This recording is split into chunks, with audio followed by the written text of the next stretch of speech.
यह जो मानव जीवन है यह अंतिम जीवन है और ये एक ही बार मिलता है, दोबारा नहीं मिलता है। और कहा भी जाता है कि मनुष्य इस धरती तल का सिरमौर प्राणी है और सभी प्राणियों में श्रेष्ठ प्राणी है। और 84 लाख योनि में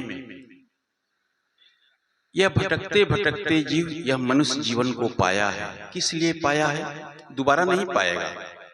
आज देख लीजिए, राम इस धरती तल पर दोबारा नहीं आए, न आएंगे।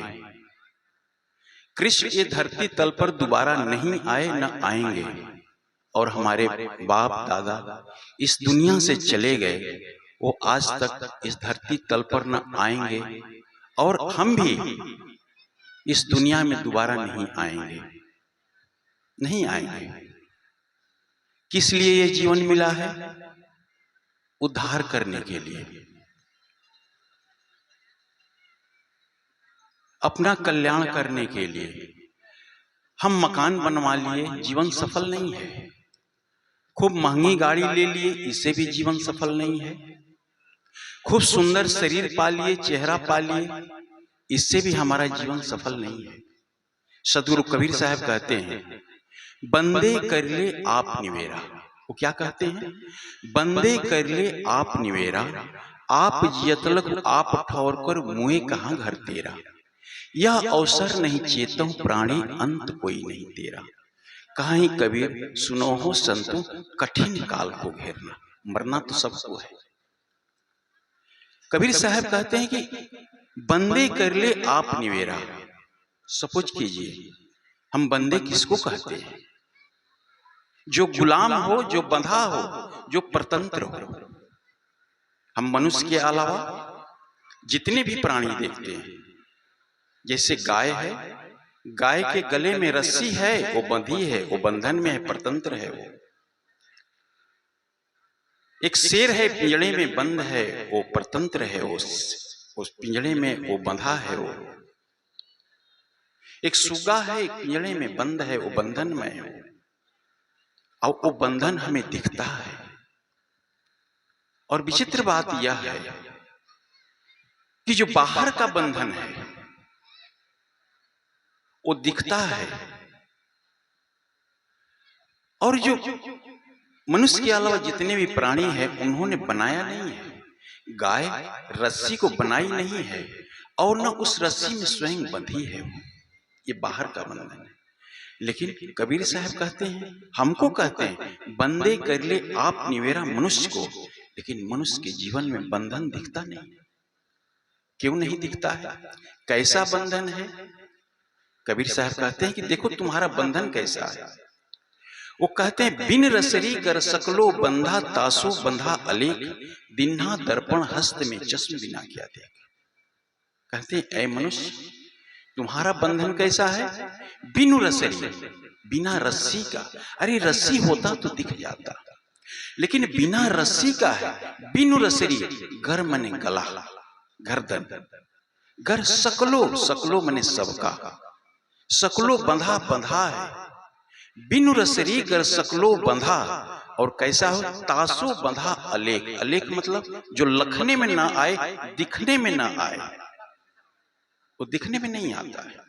तासो बंधा अलेख, बहुत सुंदर उदाहरण देते हैं। क्यों नहीं दिखता है? दिन्हा दर्पण हस्त में चश्म बिना क्या दे। जैसे कोई अंधा व्यक्ति हो और अंधे व्यक्ति के हाथ में दर्पण दे दीजिए, शीशा जिसमें हम चेहरा देखते हैं, और उस अंधे व्यक्ति से कहिए कि तुम इस दर्पण में अपने चेहरे को देखो, तो क्या वो अंधा व्यक्ति देखेगा? क्यों? दर्पण भी है, चेहरा भी है, लेकिन वो देख नहीं सकता है। जानते हैं क्यों? क्योंकि उसके पास देखने का साधन ही नहीं है। साधन नहीं है, आंख नहीं है उसके पास। उसी तरीके से हमारे पास भी बंधन है, लेकिन हमारा बंधन दिखता नहीं है। क्यों? कि हमारा बंधन बाहर का नहीं है, हमारे शरीर में वो बंधन नहीं है। वो कहां बंधन है? मन के अंदर है, मन के अंदर है। और क्यों नहीं दिखता है? क्योंकि हमारे पास ज्ञान की आंख नहीं है, जिसको तीसरा नेत्र कहते हैं, तीसरी आंख कहते हैं। वो दिखता नहीं है वो बंधन। अब बंधन एक नहीं है। बंधन देखिए, पाखंड का बंधन है, अपशकुन का बंधन है, देवी देवता का बंधन है, और गुरुओं का भी बंधन है। ये सारे बंधन हैं। और अंत में हमारा उद्धार कैसे होगा, वहां तक पहुंचने में मनुष्य का जीवन खत्म हो जाता है। आदमी घर बनवाता है, बहुत सुंदर घर बनवाया, लेकिन अंधविश्वास है। इतना सुंदर घर बनवाया, इतना करोड़ों रुपया लगा करके घर बनाया, लेकिन क्या करेगा? एक ले जा करके एक स्कूटर का टायर टांग देगा। क्यों टांग देगा?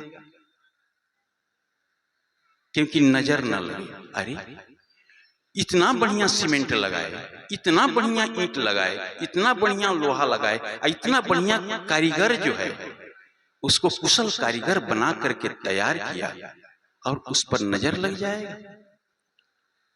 ये अंधविश्वास। इस अंधविश्वास से आदमी निकलता नहीं। हम तो कहते हैं कि इतना बड़ा मकान के कौन कहे, उस टायर को जिसको नजर लगता है, मनुष्य को भी नजर लगता है। अपने अपने गले में वो टायर पहन लो, कभी नजर नहीं लगेगा। मकान बढ़िया बनवाते हैं, एक काली हंडी टांग देते हैं। भाई क्यों टांग देते हो? नजर लग जाता है। अरे मकान पर नजर लग जाता है। हम तो कहते हैं कि अरे मकान को छोड़ो, आप पर नजर न लगे, उस हंडी को पहन लो, ठंडी गर्मी से भी बचोगे, और मोटरसाइकिल से चलोगे तो हेलमेट का भी काम करेगा, कभी नजर नहीं लगेगा किसी का। ये मनुष्य के जीवन में अंधविश्वास और बंधन है। ये मानसिक बंधन है जो दिखता नहीं है मनुष्य के जीवन से। इसी को कबीर साहब कहते हैं, बंदे कर ले आप निवेरा, आप जियतलुक आप ठौर कर मुँहे कहां घर तेरा। मरने के बाद तेरा घर कहां होगा? आप जियत लोग जीते जी समझो इसको, मरने के बाद नहीं। जियत, कबीर साहब कहते हैं, जियत जानो जियत बूझो, जियत मुक्त निवासा, अब मुए मुक्त कहे कुरलोभी झूठा दे विश्वासा। जियत जानो, अपने जीवन को समझो और अपने बंधन को समझो, अपने महत्व को समझो। जियत जानो जियत बूझो, समझो। जियत मुक्ति निवासा, जीते जी ही मुक्ति में निवास करो। लोग कहते हैं मरने के बाद स्वर्ग हो जाएगा। अरे मरने के बाद, अरे जीवन भर तो नरक का काम किए, मरने के बाद स्वर्ग कैसे हो जाएगा? लेकिन जो स्वर्ग होगा मरने के बाद जानते हैं कहां होगा? कागज में होगा। कागज में, कागज में स्वर्ग लिखा जाएगा।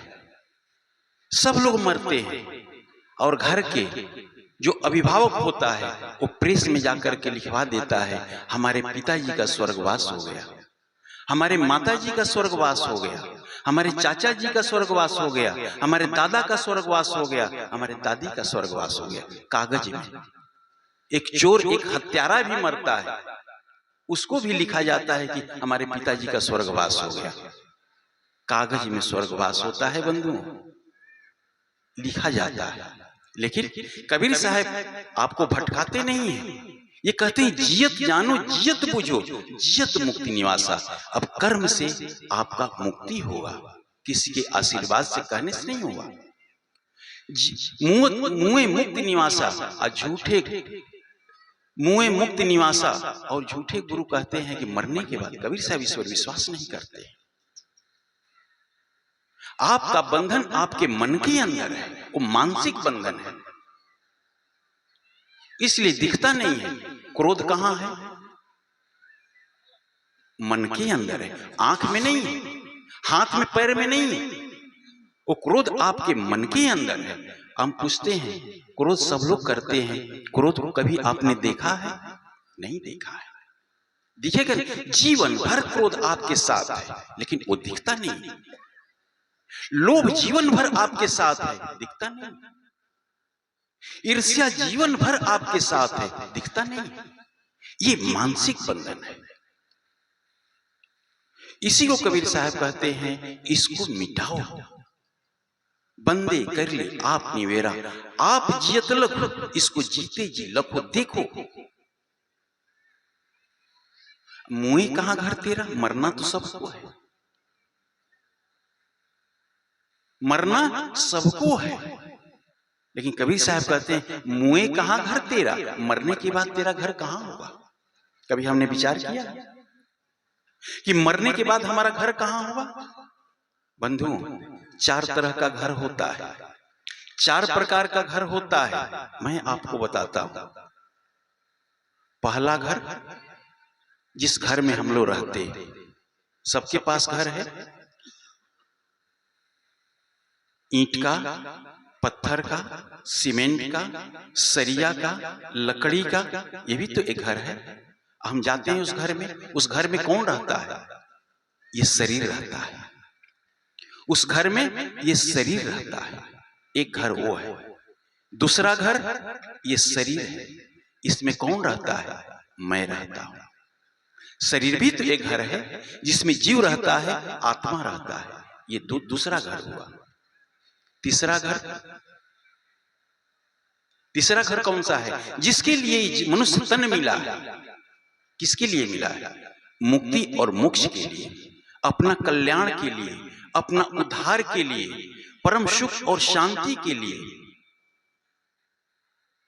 कहते हैं ना कि अगर हम साधना किए, भजन किए, सत्संग किए, तो मरने के बाद हमारा मोक्ष हो जाएगा। तो जब जीव जाएगा, जब मुक्ति होगा, तो वो तीसरा घर वही मोक्ष और मुक्ति रूपी घर है, जहां ये जाकर के सदा सदा के लिए जीव विश्राम करेगा। और चौथा घर जानते हैं कहां है। अगर मरने के बाद अगर जीव मुक्त नहीं हुआ तो कहां जाएगा, कहां से आया है, ये कहां से आया है, 84 लाख योनि से आया है। अगर मुक्त नहीं हुआ तो ही 84 लाख योनि में चौथे नंबर घर में ये जाएगा, ये चौथे नंबर घर में जाएगा ये। अब हमें विचार करना है कि हमें किस घर में जाना है। मरने के बाद तो ये शरीर रूपी घर भी छूट जाएगा और ये ईंट पत्थर का भी घर छूट जाएगा। अगर हम साधना भजन सत्संग नहीं किए तो मुक्त तो नहीं होंगे, लेकिन वही 84 लाख भेड़, बकरा, कुत्ता, बिल्ली, बाघ, शेर, यही तो मिलेगा ना, यही मिलेगा। तो हम विचार करें कि हम कौन सा कर्म कर रहे हैं, कर्म के अनुसार योनि मिलती है। कबीर साहब देखिए कितना यथार्थ चीज हमारे जीवन में रखते हैं। बंदे कर ले आप निवेरा, आप यतलुक, आप ठोकर, मुए कहां घर तेरा, मरने के बाद तेरा घर कहां होगा। यह अवसर नहीं चेतों प्राणी, कौन सा अवसर, यही जीवन ही अवसर है, यह तन ही अवसर है, ये मानुष जीवन ही अवसर है। इसी में आदमी मनुष्य के जीवन में बहुत बड़ी संभावनाएं हैं, कुछ हो जाने की, कुछ कर जाने की। मनुष्य के अलावा जितने भी प्राणी हैं उनके जीवन में कोई संभावना नहीं है, कोई विकास नहीं हो सकता, कोई विनाश नहीं हो सकता है। मनुष्य एक ऐसा प्राणी है कि जिसके जीवन में बहुत बड़ी संभावनाएं हैं। आज देखिए मनुष्य के अलावा जितने भी इस धरती तल पर प्राणी हैं, हजारों साल नंगे पैदा हुए थे, आज भी नंगे हैं। लेकिन मनुष्य एक समय था कि नंगा पैदा तो हुआ, लेकिन आज अपने बुद्धि और विवेक के बल पर कपड़ा बना लिया, मकान बना लिया, ठंडी गर्मी लगती है तो एसी और कूलर बना लिया, और अपने गंतव्य स्थान पर जाने के लिए साइकिल बना लिया, मोटरसाइकिल बना लिया, ट्रेन बना लिया, बस बना लिया, यहाँ तक कि हवाई जहाज बना लिया। यहाँ तक कि इस लोक की कौन कहे, दूसरे लोक चांद पर भी जाने के लिए रॉकेट तक बना लिया। ये मनुष्य है, सुई से लेकर के हवाई जहाज तक बनाने वाला यह मनुष्य है। बहुत संभावनाएं हैं, ये विकास का काम है। लेकिन मनुष्य की जब बुद्धि बिगड़ती है तो इस धरती तल को त्राहिमाम करने वाला कौन है, इस धरती तल का विनाश करने वाला कौन है? यह मनुष्य ही है। बंदूक बना लिया, बम बना लिया। वैज्ञानिक तो यहां तक शोध कर लिए हैं कि इतने बड़े बड़े बम बन गए हैं कि इस धरती तल को 7 बार तबाह किया जा सकता है। बताइए, ये किसकी देन है? मनुष्य की देन है। तो मनुष्य अपना जब इतना काम कर सकता है तो अपना कल्याण भी कर सकता है, लेकिन जब कल्याण की बात आती है तो ये क्या करता है?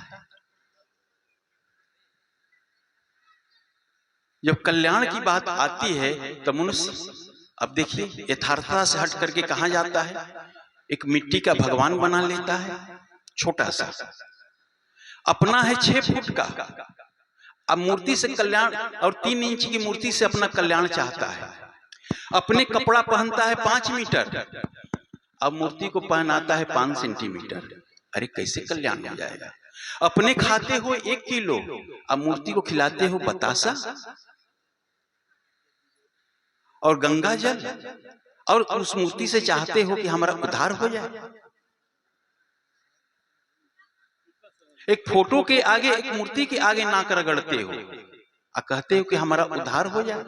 गंगा नहा करके चाहते हो कि उद्धार हो जाए। हम लोग तो त्रिवेणी में रहते हैं, हम लोग तो गंगा के तट पर ही रहते हैं। प्रयागराज में हर साल मेला लगता है, वहां पर बहुत सारे श्रद्धालु नहाने के लिए आते हैं। हम लोग पूछते हैं, भाई नहाते क्यों हो? कहते हैं बाबा पाप धोने के लिए। किस लिए नहाते हो? गंगा किस लिए नहाते हो? अपना भी कैंप जाता है। किस लिए नहाते हो? तो पाप धोने के लिए गंगा नहाते हैं। अच्छा ठीक है भाई। अच्छा ये बताओ, जब तुम नहाते हो तो शरीर धुलता है, शरीर धुलता है। अच्छा, पाप कहाँ है? पाप तन में है कि मन में है? मन में है, सब लोग जानते हैं, शरीर में नहीं। कोई मैल नहीं है। हम लोग पूछते हैं कि नहाते हो तो तन धुलता है कि मन धुलता है? तो कहते हैं तन धुलता है। पाप कहाँ है? मन में है। जब मन में पाप है और नहाते हो तो तन धुलता है, तो पाप कैसे धुल जाएगा? अरे तो ज्ञान से धुलेगा, वो पानी वाला गंगा से नहीं धुलेगा। ज्ञान गंगा नहा लो प्यारे मना, ज्ञान की गंगा से धुलेगा, ज्ञान की गंगा से धुलेगा। देखिए कितना आदमी भ्रम में है। आदमी अगर बच्चा पढ़ाना हो तो जिंदा मास्टर रखेगा, गाड़ी चलाना हो तो जिंदा ड्राइवर रखेगा। ठीक है, रखेगा कि नहीं रखेगा? नौकर रखना होगा तो जिंदा रखेगा। अब बेटी की शादी करना होगा तो जिंदा दुल्हा चाहिए। अब बेटा की शादी करना है तो जिंदा पतोहू चाहिए। चाहिए कि नहीं चाहिए? चाहिए। और जब अपना कल्याण होगा तो फोटो चाहिए। कैसे हो जाएगा? पत्थर चाहिए, पेड़ चाहिए, गंगा स्नान चाहिए। बंधु नहीं होगा। किसी से कहो कि फोटो वाला मास्टर से अपने बच्चे को पढ़ाओ तो पढ़ाएगा? नहीं पढ़ाएगा। कोई बीमार पड़ गया और कहो कि फोटो वाला डॉक्टर से इलाज करो तो कराएगा? अरे जब फोटो वाला मास्टर नहीं पढ़ा सकता, फोटो वाला डॉक्टर इलाज नहीं कर सकता, फोटो वाला ड्राइवर गाड़ी नहीं चला सकता, तो फोटो वाला भगवान आपका उद्धार कैसे कर लेगा? कैसे कर लेगा? आदमी कितना भ्रम और पाखंड में है कि सब कुछ के लिए जिंदा चाहिए और अपने कल्याण के लिए फोटो और मुर्दा चाहिए। हेलो कबीर साहब, समय हो चुका, क्षमा करेंगे, समय हो चुका। तो मैं बस बंदे कर ले आप निवेरा, आप जतलब आप ठौर पर मुँहे कहाँ घर तेरा, यह अवसर नहीं चेतों प्राणी अंत कोई नहीं तेरा। कहीं कबीर सुनो संतों कठिन काल को घेरा, सबको एक दिन मरना है, लेकिन मरने के पहले हम अपना कल्याण कर ले, उद्धार कर ले, इसीलिए जन्म मिला है। समय अधिक हो गया, मैं अपनी वाणी को यहीं पर विराम देता हूँ। विषय तो बहुत लंबा है, तो बोलिए सदगुरु कबीर साहेब की जय।